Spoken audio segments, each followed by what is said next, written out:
पत्नी का भूत। एक आदमी की पत्नी अचानक से बहुत बीमार पड़ गई। मरने से पहले उसने अपने पति से कहा, मैं तुम्हें बहुत प्यार करती हूँ, तुम्हें छोड़कर नहीं जाना चाहती। मैं नहीं चाहती कि मेरे जाने के बाद तुम मुझे भुला दो और किसी दूसरी औरत से शादी करो। वादा करो कि मेरे मरने के बाद तुम किसी और से प्रेम नहीं करोगे, वरना मेरी आत्मा तुम्हें चैन से जीने नहीं देगी। पत्नी का भूत। और इतना कहकर वो चल बसी। उसके जाने के कुछ महीनों तक उस आदमी ने किसी दूसरी औरत की तरफ देखा तक नहीं, पर एक दिन उसकी मुलाकात एक ऐसी लड़की से हुई जिसे वह चाहने लगा। बात बढ़ते बढ़ते शादी तक आ गई और उनकी शादी हो गई। शादी के ठीक बाद आदमी को लगा कि कोई उससे कुछ कह रहा है। मुड़कर देखा तो वो उसकी पहली पत्नी की आत्मा थी। आत्मा बोली, तुमने अपना वादा तोड़ा है, अब मैं हर रोज तुम्हें परेशान करने आऊंगी। और इतना कहकर वो गायब हो गई। आदमी घबरा गया, उसे रात भर नींद नहीं आई।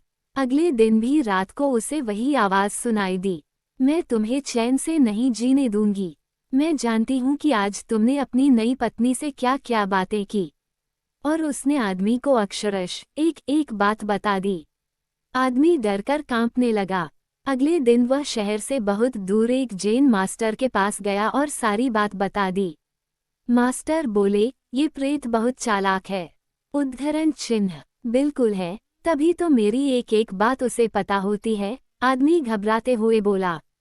मास्टर बोले, कोई बात नहीं, मेरे पास इसका भी इलाज है।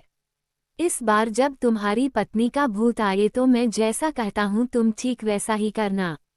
उस रात जब आत्मा वापस आई तो आदमी बोला, तुम इतनी चालाक हो, मैं तुमसे कुछ भी नहीं छिपा सकता।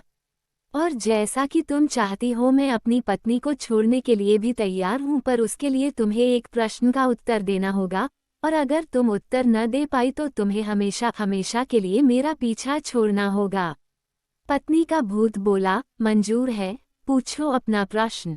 आदमी ने फौरन जमीन पर पड़े बहुत सारे छोटे छोटे कंकड़ अपनी मुट्ठी में भर लिए और बोला, बताओ मेरी मुट्ठी में कितने कंकड़ हैं।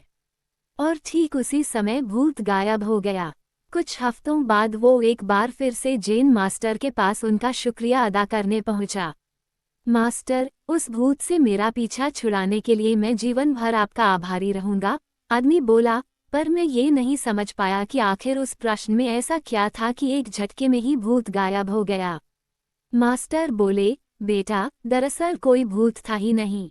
उद्धरण चिन्ह। मतलब? आदमी आश्चर्य से बोला, हाँ, कोई भूत था ही नहीं। दरअसल दूसरी शादी करने की वजह से तुम्हें एक अपराधबोध महसूस हो रहा था और उसी वजह से तुम्हारा दिमाग एक भ्रम की स्थिति पैदा कर तुम्हें भूत का अनुभव करा रहा था, मास्टर ने समझाया। पर ऐसा था तो वो मेरी हर एक बात कैसे जान जाता था? आदमी ने पूछा। मास्टर मुस्कुराए, क्योंकि वो तुम्हारा बनाया हुआ ही भूत था, इसलिए जो कुछ तुम जानते थे वही वो भी जानता था। और यही कारण था कि मैंने तुम्हें वो कंकड़ वाला प्रश्न पूछने को कहा, क्योंकि मैं जानता था कि इसका उत्तर तुम्हें भी नहीं पता होगा और इसलिए भूत भी इसका उत्तर नहीं दे पाएगा और तुम्हें तुम्हारे दिमाग की ही उपज से छुटकारा मिल जाएगा। उद्धरण चिन्ह। आदमी अब पूरी बात समझ चुका था। उसने एक बार फिर मास्टर को धन्यवाद किया और अपने घर लौट गया। कई बार हमारे मन में भी किसी पुरानी बात को लेकर एक गिल्ट फीलिंग रह जाती है। कहानी में भूत का आना उसी तरह की फीलिंग का एक एक्सट्रीम फॉर्म है। पर अधिकतर मामलों में हम किसी पुरानी घटना को याद कर अफसोस करते हैं और कभी कभार खुद पर क्रोधित भी हो जाते हैं। ऐसा बार बार करना गलत है। अपने भूत की वजह से अपने भविष्य और वर्तमान को बिगाड़ने में कोई समझदारी नहीं है। इसलिए अगर आप भी किसी पुरानी घटना की वजह से अपराधबोध महसूस करते हैं तो ऐसा ना करें। गलतियां करना मनुष्य का स्वभाव है, सभी करते हैं, आपसे भी हुई तो कोई बात नहीं। उस घटना को पीछे छोड़ें और अपने जीवन को सार्थक बनाने की दिशा में काम करें। पर क्या भूत सच में होते हैं?